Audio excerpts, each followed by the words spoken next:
All right, what's up, guys? This is Mike Curry here. I got Billy with me, and we're going to talk today a little bit about the discovery call, the importance of a discovery call, how this works. We're going to go through the script, and Billy's going to be my client today. We're going to role play and see if we can't set an appointment. So there's a couple different things to know about a discovery call. Obviously, you have your opening right up here, which is where it says I'll be calling you back about the request sent. And then the second thing you're getting into is you're going to dig deep into it.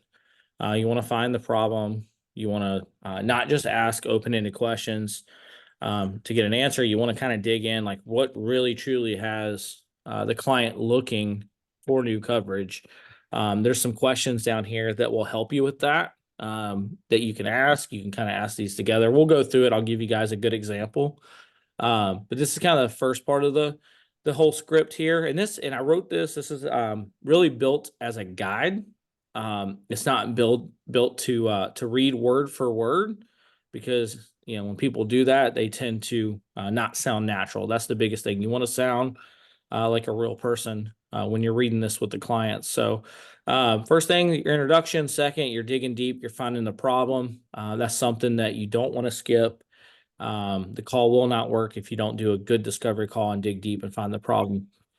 The middle section here is going to be the qualifying questions. A lot of this information you're going to find on the lead, like the zip code, the date of birth, email, stuff like that. Those are things that you're going to find on the actual lead, and it's more of a verifying question.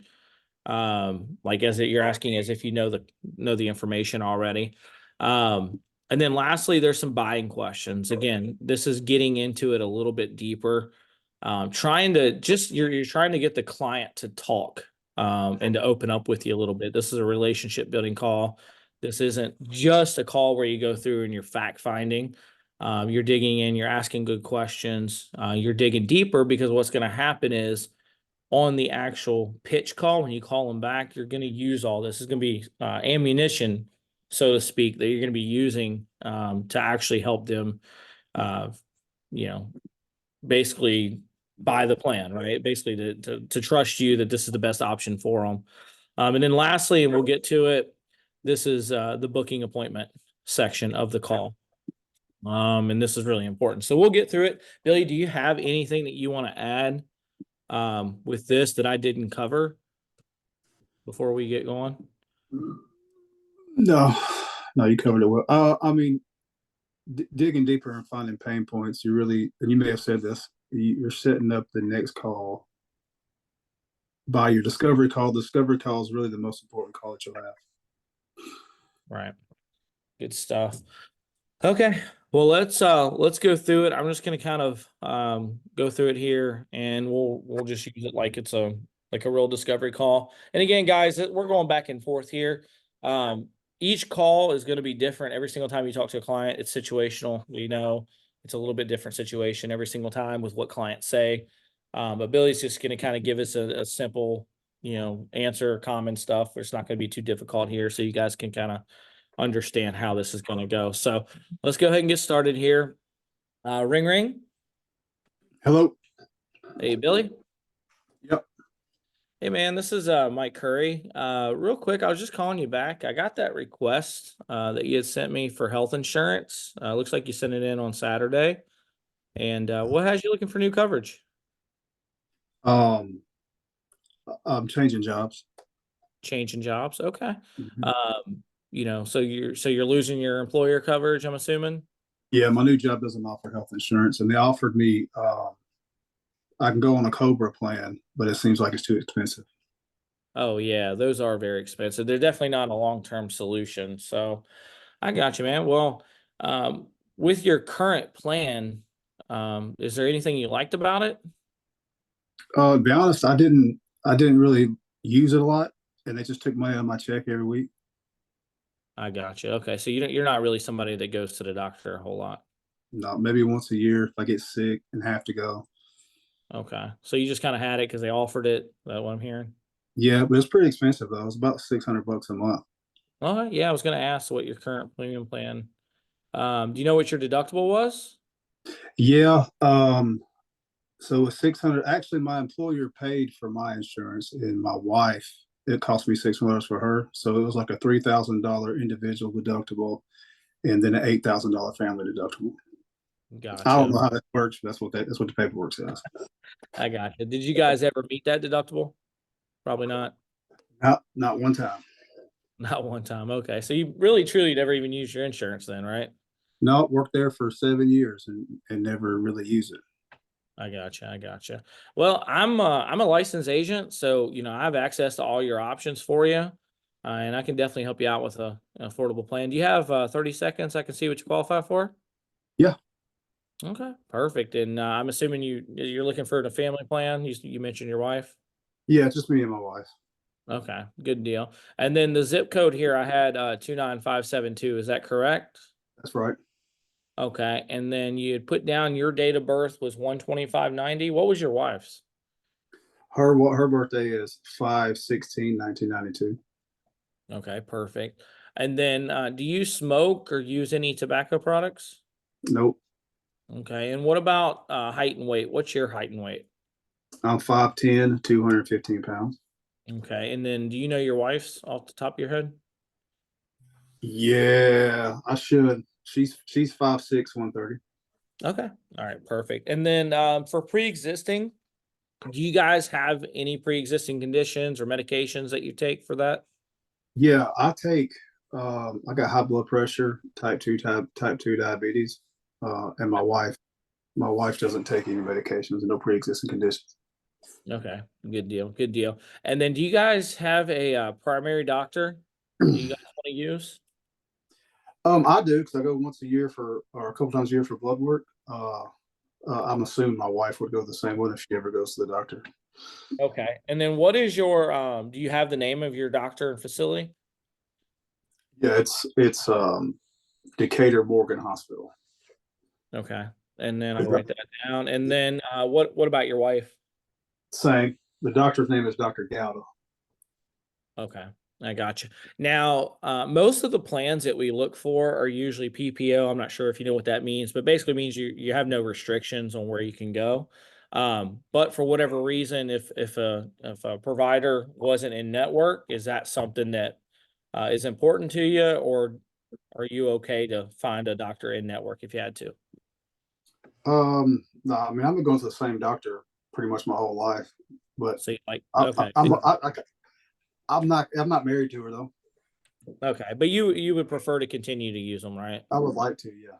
Okay, we'll do our best. I just like to ask that question. Sometimes people are like really glued to their doctor. Other times people are like, nah, man, I just go there because that's where I've been going, and it's not really a big deal to me. So, we'll do our best to find something in network. It doesn't matter either way. Usually with a PPO, but still, it's easier for claims and stuff like that to be a network. So, well, assuming that we can get you an affordable plan, I mean, based on everything you told me, you should be good. But assuming we can, when would you want your new plan to start? Um, so I don't want to spend a whole lot of time without coverage because I do have a yearly coming up in a couple of months. So first of the month will be fine. First of the month. Okay, so May 1st, Yeah, yeah. April now. Okay. All right, good deal. And other than the price, what's the most important thing in your coverage?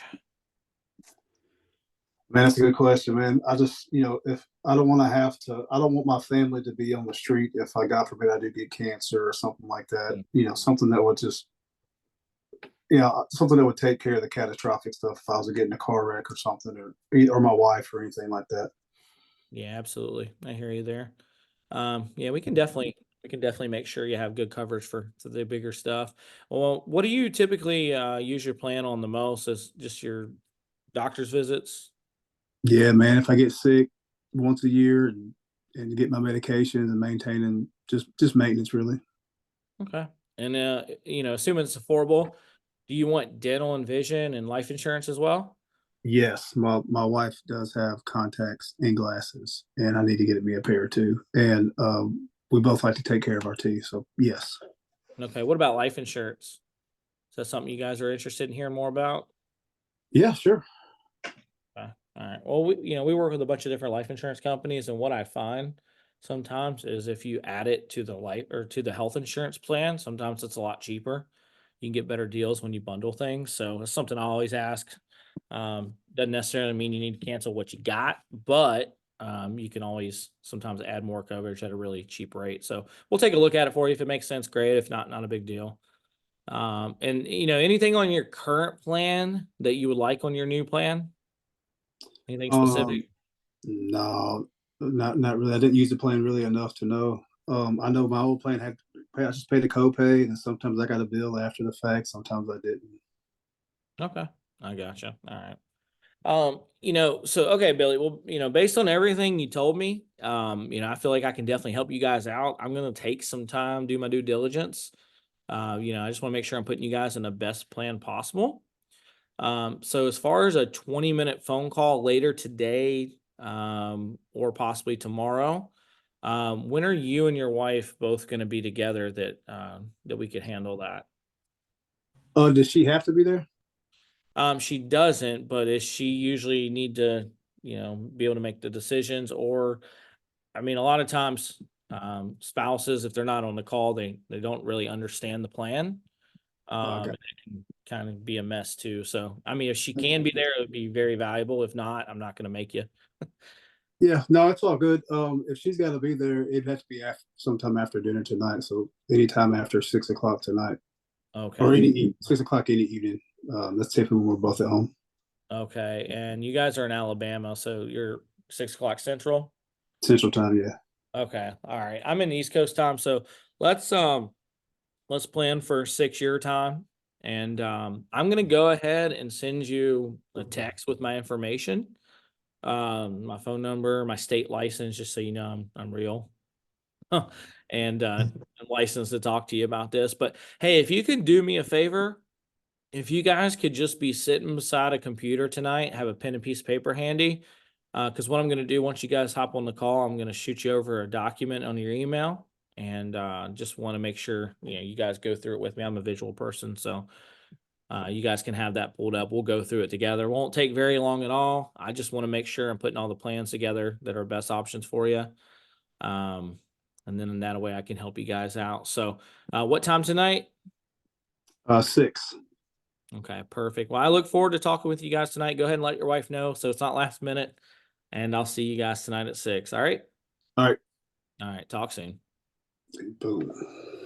All right. Perfect. So, there wasn't the cleanest discovery call. They all go a little bit different. It's all truly based on the way way you answer the questions. But I think, with doing this, I think you guys will find um that is very simple. You need certain information to be able to do a quote. The first couple ones, you'll probably realize you forgot to ask a question.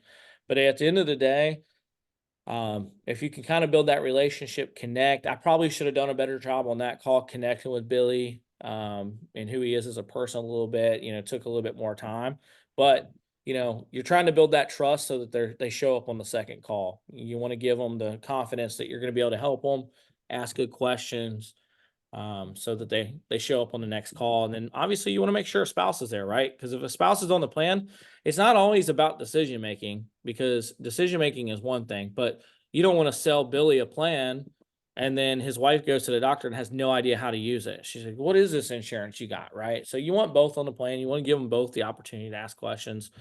And that makes it way easier than having to go back and explain it multiple times. Because what if Billy gets to the end, he's like, "Hey, well, let me talk to my wife about it." Well, Billy doesn't know how to explain the plan the way that I do, right? And he's going to give her bits and pieces, and probably half of it ain't even true, right? So it's better if you talk to them both at the same time. So, guys, that's a discovery call. I'll add some recordings in the training here that you guys can listen to, but that's a discovery call. It doesn't matter what product you're pitching, all your discoveries are the same. So let's start with that, and we'll see you in the next training video.